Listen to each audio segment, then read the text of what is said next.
Chapitre 13 Faire le point. Comme je l'ai déjà dit, depuis mon départ en exil en 1959, je n'ai eu que 2 périodes de discussion substantielles avec Pékin. Aucune n'a conduit à de réelles négociations au plus haut niveau. Naturellement, je me suis demandé pourquoi cette discussion n'avait pas mené à une solution négociée au problème du Tibet. Rétrospectivement, quand nous avions tenu la première série de discussions, suscitée par l'ouverture que Deng avait faite à mon frère en mars 1979, et les réunions avec Hu Yaobang qui en ont découlé par la suite, nous pensions qu'il existait de véritables perspectives potentielles. De notre côté, nous avions placé beaucoup d'espoir dans la possibilité de vraiment s'attacher à trouver une solution durable et acceptable par les 2 parties dans le cadre de travail spécifié par la déclaration originelle de Deng Xiaoping. À part l'indépendance, tout est négociable. L'idée, c'était que ces dialogues débouchent sur un accord signé officiellement par le dirigeant chinois et moi-même. Nous savions qu'il y avait, du moins au plus haut niveau hiérarchique, une volonté exprimée de discuter. En outre, il semblait clair que le gouvernement chinois était sincèrement ouvert à la tenue de discussions sérieuses à propos des problèmes non résolus qui demeuraient au cœur de la formation de la République populaire de Chine en tant que pays moderne. Car en ce même mois de mars 1979, Deng avait invité le gouverneur de Hong Kong pour discuter de l'avenir de ce qui était à l'époque une colonie britannique. Des négociations internationales ont suivi et se sont conclues en 1984 par un accord promettant la restitution de la colonie à la Chine en 1997. Pendant l'un des premiers tours de discussion, en 1982, les Chinois ont fourni à notre délégation une copie du texte précisant le statut de région administrative spéciale qui pourrait être appliqué à Hong Kong et qui a été adopté par la suite en tant qu'article 31 de la Constitution de la République populaire de Chine en suggérant que nous l'étudions parce qu'elle pouvait se révéler pertinente pour le Tibet. Ma délégation a déduit qu'une solution construite autour de l'article 31 et conforme aux principes de base énoncés par Deng était possible. Mais en fin de compte, comme nous l'avons vu, les Chinois n'étaient pas vraiment intéressés. Quand je porte un regard rétrospectif sur la seconde série de discussions, entre 2002 et 2010, je me demande si la direction chinoise a jamais eu la sincère intention de mener des négociations significatives. Nos conversations n'ont jamais dépassé le niveau hiérarchique du département du Front uni responsable des minorités nationales au sein du Parti communiste chinois. On peut se demander pourquoi nous avons persisté, étant donné le contexte. La réponse est simple. Au bout du compte, le problème du Tibet ne pourra être et ne sera résolu que par les peuples tibétains et chinois quand ils prendront place autour d'une table pour parler. Aucune option n'est viable. Je suis devenu le Dalai Lama et en vertu de ce fait, ma responsabilité et mon rôle dans la vie consistent à continuer de parler au nom du peuple tibétain. En 2013, nous avons reçu une réponse explicite à notre mémorandum sur une véritable autonomie pour le peuple tibétain, sous la forme d'un livre blanc chinois sur le Tibet, intitulé « Développement et progrès au Tibet ». Il nous accusait d'avoir mis en avant les prétendus concepts de Grand Tibet et de haut degré d'autonomie, qui vont à l'encontre de la situation actuelle de la Chine et violent la Constitution et les lois qui s'y rapportent. L'accusation à propos du Grand Tibet était peut-être une référence à notre proposition que toutes les régions tibétaines des 3 provinces de l'Utsang, du Kham et de l'Ando soient gouvernées par une seule administration pour garantir une politique uniforme à travers tout le plateau tibétain. En effet, l'idée n'est pas nouvelle.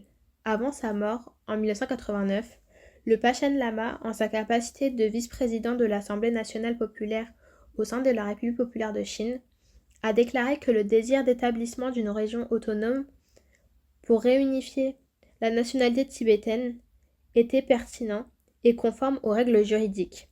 Par règles juridiques, le Panchen Lama entendait les propres doctrines du Parti communiste chinois en ce qui concerne les nationalités. Celles-ci stipulent que les unités territoriales correspondent aux lieux où les nationalités résident dans les zones contiguës et homogènes. D'après cette doctrine, la totalité du plateau tibétain, composé des 3 provinces, l'Utsang, le Kham et l'Ando, devrait être une seule région autonome. De plus, en 1956, le gouvernement central chinois avait mis en place un comité dont faisait partie Sangui Yeshe, alias Tien Bao, un des rares communistes tibétains de la première heure qui avait la confiance de Mao, afin de rédiger un bilan détaillé pour l'intégration des différentes zones tibétaines en une seule région autonome. Cette initiative a été torpillée par l'ultra-gauche du Parti communiste chinois. Il existe aussi un précédent dans la gestion des nationalités par la République populaire de Chine, où des districts autrefois séparés ont été réunis sous une seule administration. En 1979, par exemple, les régions séparées de Mongolie intérieure ont été réintégrées à la région autonome de Mongolie intérieure. Le cœur de l'affaire, c'est de trouver le meilleur moyen de protéger le peuple tibétain avec sa langue, sa culture et son héritage spirituel distinct. De notre côté, dans nos échanges avec Pékin, nous avons fait preuve de clarté dans nos objectifs et présenté une chaîne de commandement identifiable. Mes émissaires me rapportaient directement leurs discussions, et moi, je parlais au nom du peuple tibétain, qui vivent à l'intérieur du Tibet ou en exil. Au début du second tour de discussion, en particulier, les chefs de la délégation ont été explicitement désignés comme mes envoyés. Cela voulait dire que les Chinois savaient toujours à qui ils s'adressaient. Mais pour nous, de l'extérieur, il était difficile de savoir exactement à qui l'on avait affaire du côté chinois. D'autant que lorsque des changements ont lieu dans la direction du Parti communiste chinois, les conséquences peuvent sembler opaques. Rétrospectivement, il y a eu une dérive radicale entre l'ère de Mao et celle de Deng, mais les nuances de l'évolution entre Deng et Jiang Zemin, entre Jiang et Hu Jintao, et entre Hu et Xi Jinping étaient extrêmement difficiles à jauger et à gérer en temps réel. En outre, quand on discute avec un dirigeant chinois, quel qu'il soit, on ne sait jamais s'il s'agit d'un interlocuteur disposant du pouvoir d'agir ou d'une personne coincée dans un réseau complexe de relations de pouvoir avec d'autres membres du Politburo. Par exemple, les ouvertures de Jiang Zemin en 1998 étaient peut-être sincères, mais elles semblaient avoir été contrecarrées au sein de la direction. Au regard de cela, étant donné que Xi Jinping est devenu le dirigeant chinois le plus puissant depuis Deng Xiaoping, j'entretenais l'espoir qu'il saisirait cette opportunité d'adopter une attitude visionnaire pour résoudre le problème du Tibet. Je savais que le président Xi avait émis des remarques positives à propos de l'importance du bouddhisme, notamment dans la lutte que la Chine mène contre le vide moral qui s'est traduit par une corruption très répandue. Cette opinion allait être confortée par la suite lors de sa visite au quartier général de l'Organisation des Nations Unies pour l'éducation, la science et la culture, l'UNESCO, à Paris, où Xi a évoqué l'importance de l'influence que le bouddhisme avait exercée sur les croyances religieuses, la philosophie, la littérature et les coutumes du peuple chinois. Certaines personnes m'ont rapporté que la mère de Xi est bouddhiste, pratiquante, et bien sûr, comme je l'ai déjà mentionné, j'ai personnellement connu le père de Xi Jinping que j'avais rencontré lors de ma visite à Pékin en 1954-1955. Le père de Xi, qui avait souffert pendant la révolution culturelle, bien qu'il ait été un allié de Deng Xiaoping, s'était opposé à la répression brutale des manifestations étudiantes à Tiananmen. Alors j'entretenais l'espoir que le président Xi aurait une forme d'empathie plus personnelle envers le peuple tibétain. En fait, quand on a annoncé sa visite à Delhi en 2014, j'ai même fait part de mon souhait de le rencontrer en personne. Malheureusement, ce geste n'a rien donné. Deux questions importantes viennent à l'esprit. Les Chinois ont-ils jamais sérieusement envisagé des négociations significatives à propos du Tibet? Et en ce qui concerne l'avenir de notre lutte pour la liberté, quelles leçons pouvons-nous tirer de l'historique de nos relations avec la République populaire de Chine jusqu'à présent? Certains de nos soutiens internationaux ont souligné que les Chinois n'ont jamais eu sincèrement l'intention de résoudre le problème. Ils affirment que l'important pour la Chine était d'être vu en train de discuter plutôt que de vraiment le faire. Dans les années 1980, ces motifs auraient pu être de faciliter les négociations en cours autour de Hong Kong et Macao, qui bien sûr ont été par la suite un formidable triomphe international pour Deng Xiaoping afin de permettre à la Chine d'ouvrir son économie à l'international, puis d'encourager la communauté internationale à l'accueillir sur la scène mondiale, par exemple en organisant les Jeux olympiques d'été de Pékin en 2008. Dans les années 1950, je connaissais Deng Xiaoping personnellement, et lorsque j'ai reçu son ouverture, j'ai sincèrement cru qu'il était sérieux.